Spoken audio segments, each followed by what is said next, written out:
Эта громкая история произошла в декабре 16-го. Две вполне официальные компании приступили к рубке лесной зоны без всякого на то разрешения. Действие пришлось пресекать сотрудникам ФСБ. Дело черных лесорубов дошло тогда и до суда, и до компенсационных выплат, и до штрафных санкций. Но осадок остался. Сколько по республике вообще может быть таких случаев? Вот почему задача форума – прийти к общему знаменателю, приучить лесопромышленников к ответственному подходу и прежде всего по отношению к коренному населению, тем более к такому, как в нашей республике, для которого лес – дом.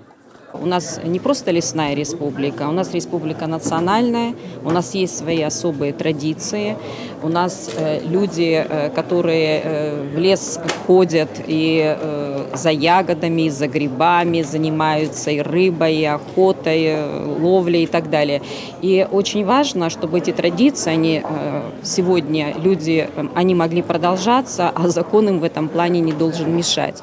А препятствий, как выяснилось, предостаточно, потому что при полярных подходах решения принимаются в отношении конкретной ситуации. И точка зрения Земли как будто бы остается размытой. Чтобы не было конфликта, говорят участники форума, лес надо любить, лес надо понимать. Это, собственно, и главные хэштеги события.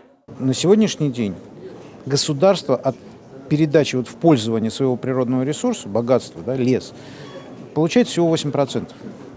Нам нужно повышать эффективность использования этого ресурса. Но при этом мы должны думать в том числе и о том, что лес – это серьезная площадка для развития предпринимательства, это рабочие места, решение социальных проблем. Вот найти этот баланс, этот механизм, чтобы и государство действительно получало достойную плату за использование своего ресурса, и чтобы развивать экономику, местные сообщества. Это площадка, которая одна из таких важных.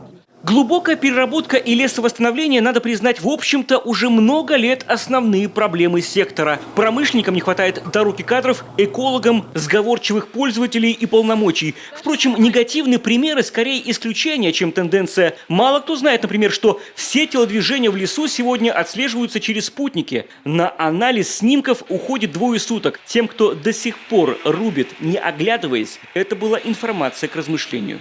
Лес – возобновляемый ресурс, и к 2023 году в рамках национального проекта мы должны довести показатель возобновления, в том числе с учетом компенсационного лесовосстановления, до 100%. Поэтому сколько гибнет, сколько рубим, сколько погибает насаждений, то мы компенсируем целиком.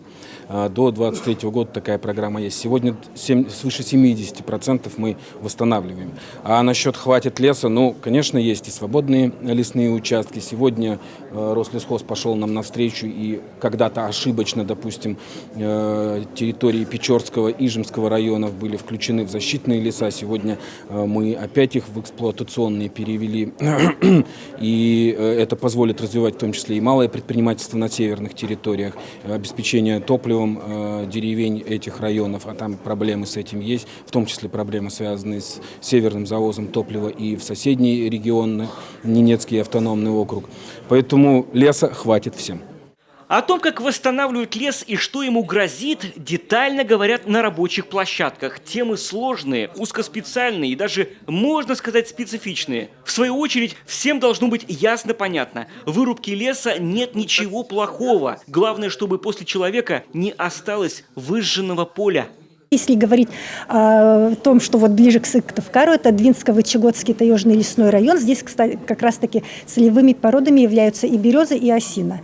Если мы говорим о северах, то там только сосна, елка. Естественно, в Двинско-Вычегодском сосна и ель тоже являются целевыми породами, просто тут еще сейчас и лиственны. Это не так давно ввели этот критерий, поскольку лиственная древесина тоже пользуется спросом.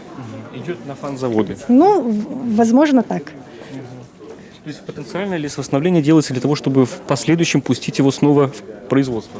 Во-первых, лес – это не только сырьевой ресурс, это и экологический ресурс, это и наш воздух, и очищение его, и, знаете, говорить о пользе леса можно бесконечно.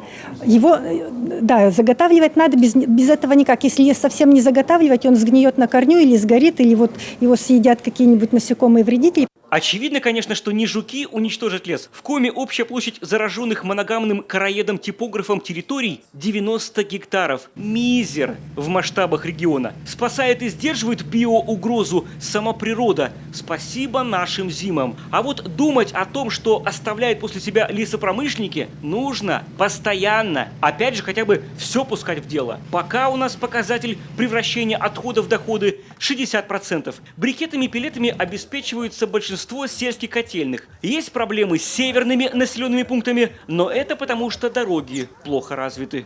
Индустрия, отрасль очень динамично развивается. 104% составляют экономические показатели 2018 года по сравнению с предыдущими.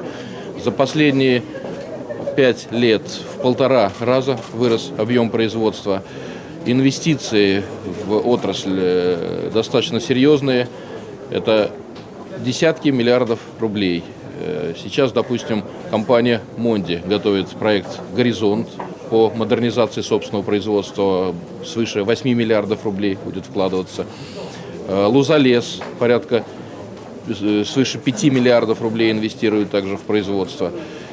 Это как модернизация производства, глубокая переработка древесины, так и экологические вопросы. Допустим, очистные сооружения, которые созданы компанией Монди, они по своему масштабу сравнимы с очистными сооружениями такого крупного города, как Ярославль.